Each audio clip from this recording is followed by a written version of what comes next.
പത്തനാപുരത്ത് എല്ലാ മെമ്പർമാരും രാഷ്ട്രീയം നോക്കിയില്ല, എല്ലാവരും പറയട്ടെ. നമ്മളെ നവാസും പറയൂ, പുള്ളി സ്ഥലം വാങ്ങിച്ചോണ്ടോ, പുള്ളിക്ക് അംഗൻവാടി കൊടുക്കില്ല, രാഷ്ട്രീയം നോക്കിയാണോ? കോൺഗ്രസിന്റെ മെമ്പറല്ലേ?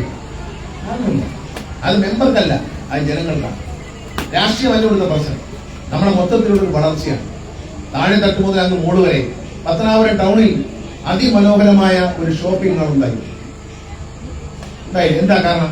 അവിടെ സാധാരണ പഞ്ചായത്തുകളിൽ കുറെ കടമുറി പണിയും അത് വാടകയ്ക്ക് പോകും. അങ്ങനെ വേണ്ട എന്ന് നജീബ് മുഹമ്മദ് പഞ്ചായത്ത് പ്രസിഡന്റ്, ഞാനും നജീബ് മുഹമ്മദ് ദസ്തവി സാഹിബ് കൂടി ഒരു ദിവസം പറഞ്ഞു, നമുക്ക് അങ്ങനെ പോരാ, നമുക്കൊരു ഷോപ്പിംഗ് മാൾ പണിയാം. അതിന്റെ നടുവിൽ സ്വകാര്യ പ്രോപ്പർട്ടി ഉണ്ടായിരുന്നു. അവരുമായി സംസാരിച്ച്, പത്തനാപുരത്തുകാർ നല്ല മനസ്സാണ്, അവരുമായി സംസാരിച്ച് അവർ സൈഡിലോട്ട് മാറിക്കുന്നു. ആ സ്ഥലം കൂടി എടുത്തിട്ടാണ് ഇത്ര വലിയ മാള് പണിത്. ആ മാളിന്റെ മോളിൽ മോഹൻലാലിന്റെ ഉടമസ്ഥയിലുള്ള ആശീർവാദം തിയേറ്റർ വന്നില്ലേ, കേരളത്തിലെ ഏറ്റവും മനോഹരമായ തിയേറ്ററുള്ള ജോലി. താഴെ വരുന്നു, താഴത്തെ മുഴുവൻ ലുലു. എന്നാൽ അവരുടെ ലുലു മാൾ വരികയാണ്. ലുലുവിന്റെ ഹൈപ്പർ മാർക്കറ്റ് പത്തനാപുരം ടൗണില് നമ്മുടെ പഞ്ചായത്തിന്റെ മാളിൽ താഴത്തെ നില മുഴുവൻ എയർ കണ്ടീഷൻ ചെയ്ത ലുലു മാളിലുള്ള ചർച്ചകൾ ഇന്നലെ പൂർത്തിയായി. ഉടൻ തന്നെ എഗ്രിമെന്റ് ഇട്ട് അവർ നിർമ്മാണ പ്രവർത്തനം തുടങ്ങും. 4 മാസത്തിനും 5 മാസത്തിനുള്ളിൽ ലുലു ഹൈപ്പർ മാർക്കറ്റ് പത്തനാപുരത്ത് തുടങ്ങും.